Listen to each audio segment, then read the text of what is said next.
কিছু মৌলবি বেরিয়েছে বলছে যারা সুন্নি মৌলবি গুটকা খায়, গুটকাখোর মৌলবি। নাউজুবিল্লাহ বলবেন না, কিন্তু ওরা যে গুখোর মৌলবি এটা জানেন না। তাজকিরাতুল খলিল বলে খলিল আহমদ আম্বেঠি দেওবন্দীদের বহুত বড় মৌলবি, ইয়াসিনের আব্বার আব্বার আব্বার আব্বা। ও নিজের ওর ব্যাপারে কিতাবটি লেখা হয়েছে তাজকিরাতুল খলিল। এই কিতাবের মধ্যে 92 পৃষ্ঠার মধ্যে লেখা হয়েছে তাবলিগি জামাতের আমির প্রতিষ্ঠাতা ইলিয়াস কান্ধেওয়ালির দাদি নানি, ওর নানি যখন অসুস্থ হলো তো কন্টিনিউ ওর বাথরুম বের হইতেই থাকতো, পেশাব বের হইতেই থাকতো।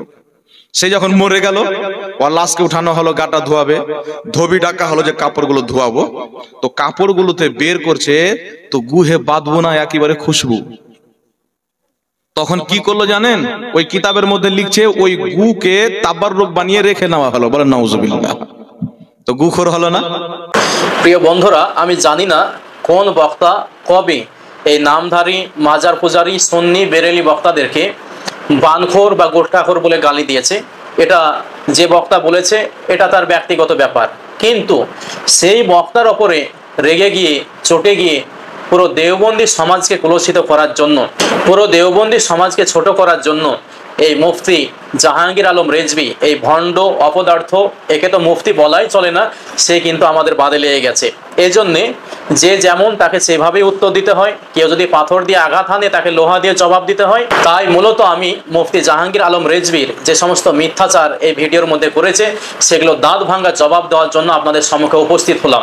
শুধু দর্শক, সে প্রথমে একটা চরম পর্যায়ের আমাদের নামে মিথ্যাচার করেছে, চাপাবাজি করেছে, ধোকাবাজি করেছে।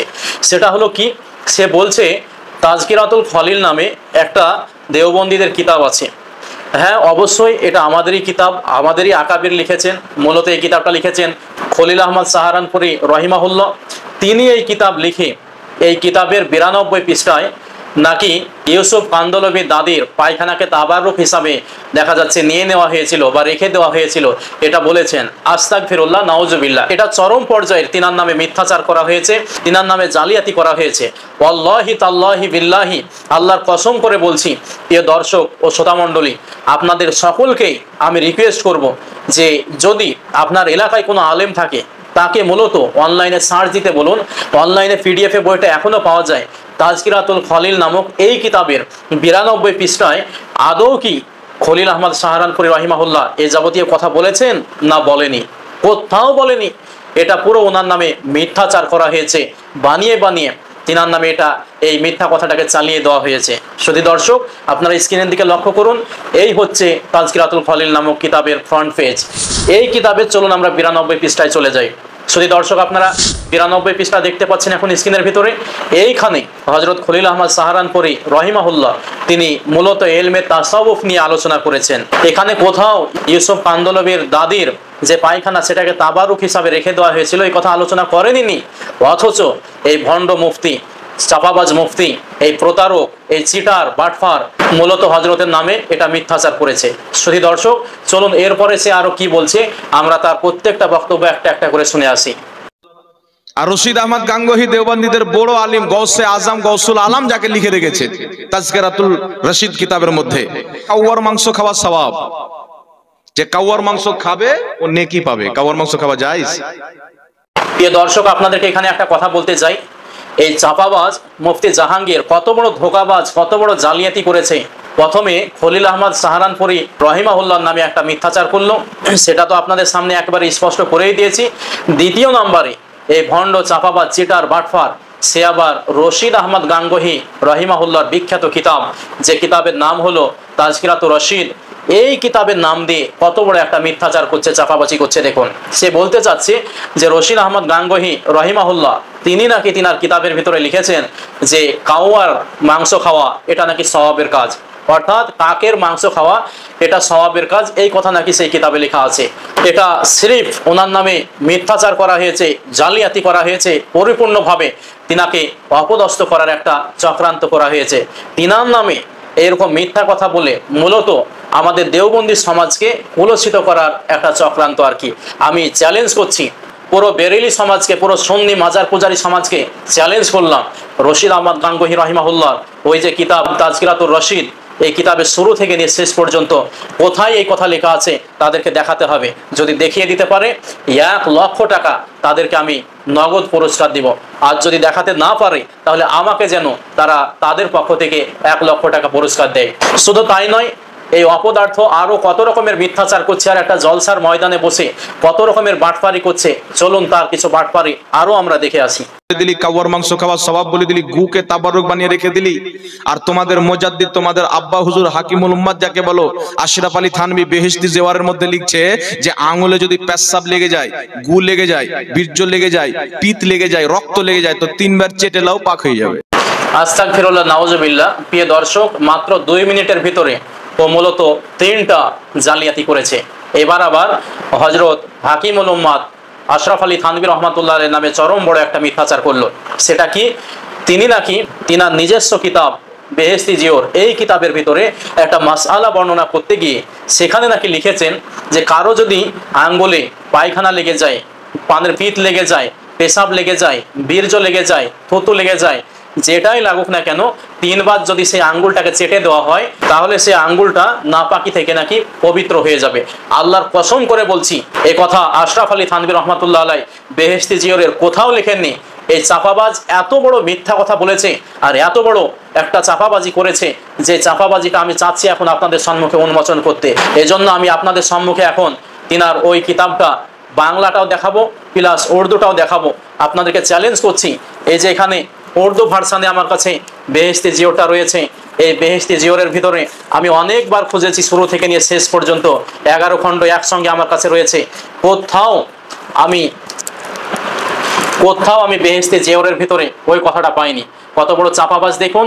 বেহেশতি জিওরের শুরু থেকে নিয়ে শেষ পর্যন্ত আমি পুরোটাই এই বইয়ের ভিতরে খুঁজেছি, কোথাও মূলত আশরাফ আলী থানভী রহমাতুল্লাহ আলাইহির এই যাবতীয় কথা পাইনি যে আঙ্গুলে বীর্য লেগে যাক বা পানের পিত লেগে যাক বা থুতু লেগে যাক, পেশাব লেগে যাক, যাই লাগুক না কেন চেটে দিলে পবিত্র হয়ে যাবে, এই যাবতীয় একটা কথাও তিনি এই বইয়ের ভিতরে আলোচনা করেনি।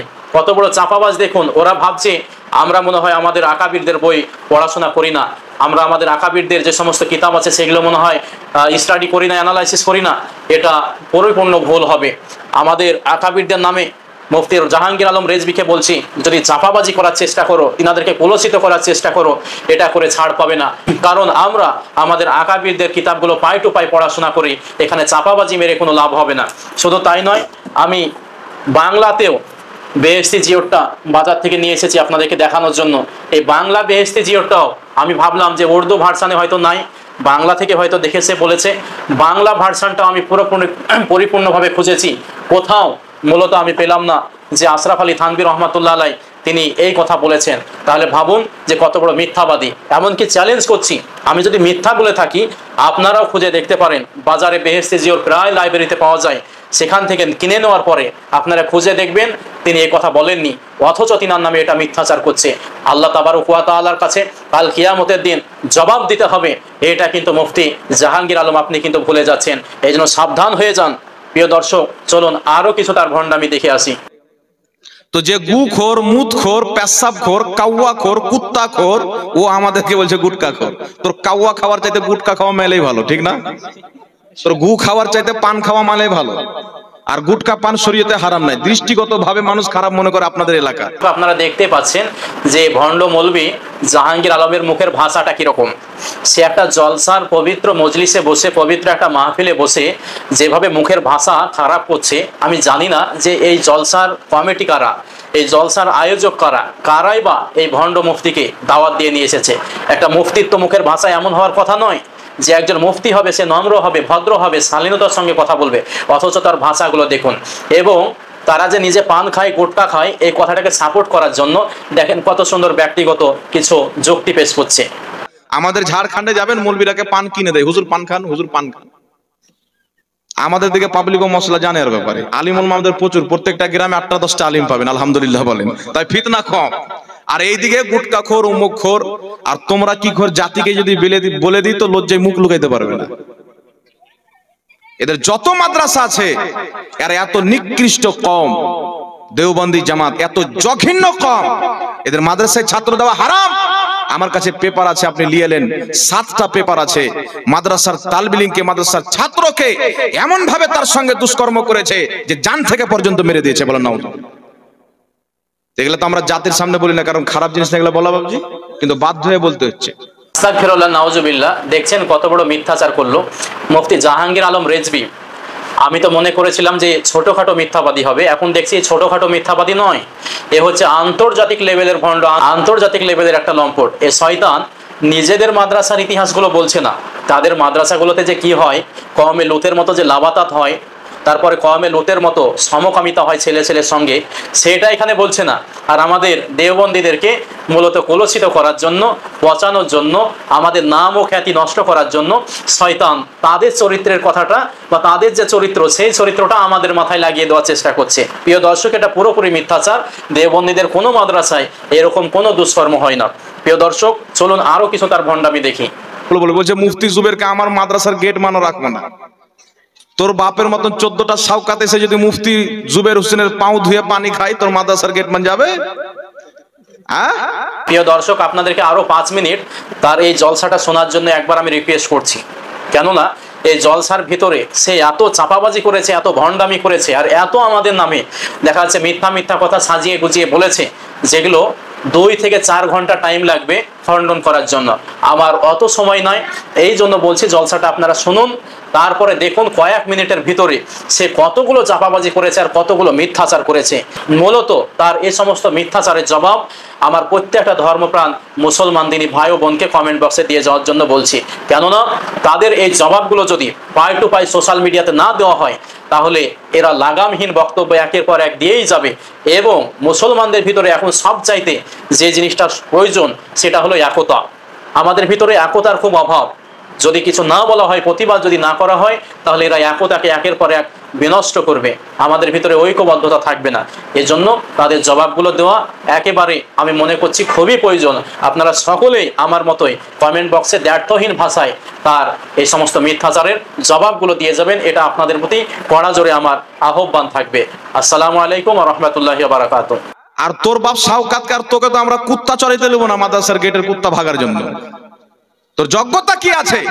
তোর ক্ষমতা নাই যে তুই একটা বক্তব্যে 2টা হাদিস পড়ে শুনিয়ে দিবি। খালি জোকারি, সালমান খান কোথায় কি হলো, আমি আর আমার আব্বার শওকাত আলী যাচ্ছি ফ্লাইটে, বোম্বে নামলাম তো সোহেল খানের সঙ্গে ধাক্কা লেগে গেল।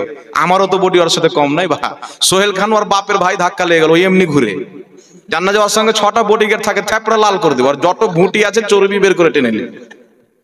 ये জাহিল পাক্কা কাওয়াখোর আর গুখোর আর নাপাক জিনিস এরা চুষে পাক করে, এদের কিতাবের মধ্যে লেখা আছে। বলে নাউজুবিল্লাহ। তো এদের থেকে ঈমানকে বাঁচিয়ে রাখেন বাবজি, এদের বক্তব্যই শুনবেন না। একটা বক্তব্যতে মুখটাকে কুত্তার মতন করছে আর বলছে ইয়া নবী সালাম আলাইক, ইয়া নবী সালাম আলাইক, আর পাক্কা বিলাইতি কুত্তা। আর 24 পরগনার দিকে কোথায় গিয়েছে আপনাদের বাঙালে, ও বসে আছে, সবার ক্যাম্প করছে, ক্যাম্প করা হলো, তখন বলছে যে ক্যাম্প করা মুস্তাহানান, করলে নেকি, না করলে কোনো অসুবিধা নাই। এক জায়গায় মুখটাকে টেढ़া করে নাজায়েজ বলে দিল, আর এক জায়গাতে বলছে করলে মুস্তাহানান, মানে নেকি, না করলে কোনো গুনাহ নাই। তো ঠিক টাকায় মানে আসলটাকে মানলো কি মানলো না বাবজি? তো আমরা হেলে সুন্নাত ওয়াল জামাত বলি, যখন কিয়াম করলে নেকি, তো আমরা নেকিটা ছাড়বো কেন? জোরে বলতে হবে না সুবহানাল্লাহ। নেকিটা ছাড়বো কেন? তোদের দুর্ভাগ্য, নেকি জেনে শুনে ছেড়ে দিস, আমরা ভাগ্যবান নেকি ছাড়ি না। জোরে বলেন সুবহানাল্লাহ। আর মুফতি জুবেরের ব্যাপারে আঙুল তুলছে। মুফতি জুবের সাহেব কিবলা মাদ্দাজিল্লাহুল আলী, তোমার বাপ শাওকাতের মতন কোটি কোটি মৌলবি জন্ম দিয়ে রেখেছে, শত শত মৌলবি পাওয়া যাবে। আমি মুফতি জুবেরের ছাত্র, তুমি কি তোমার বাপকে আমার সামনে নিয়ে এসে বসো? ওকে মোটা বলেছে তো রাগ হয়ে গেছে যে আমাকে মোটা মৌলবি বলছে, আমি তোমাদের বাপ এভাবে বলছে। তুমি আমাদের বাপ নয়, তুমি কাওয়াখোরদের বাপ, গুখোরদের বাপ। এটা তো সুন্নিদের মুকদ্দার যে গস পাকের মুরগা সুন্নিদের নামে, আর কালো কাওয়া হচ্ছে তোমাদের নামে। জোরে বলেন সুবহানাল্লাহ। মুফতি জুবের সাহেব কিবলার ব্যাপারে আঙুল করছেন। মুফতি জুবের সাহেব জানে না কত জায়গাতে যেদেরকে উলুঙ্গা করেছেন, আমরা জানি। একাধিক জায়গাতে মুফতি জুবের সাহেব কিবলা এদের সঙ্গে মুনাজারা করেছেন, আল্লাহ তাবারাক ওয়া তাআলা তিনাকে জয়দান করেছেন। জোরে বলেন সুবহানাল্লাহ। একাধিক জায়গাতে উনার নাম শুনলে পায়জামাতে পেশাব করে পালিয়ে গেছে, আর মুফতি জুবেরের সামনে আঙুল তুলে। মুফতি জুবেরের রুহানি বেটা আছে, ক্ষমতা থাকলে চলে এসো আমার সামনে।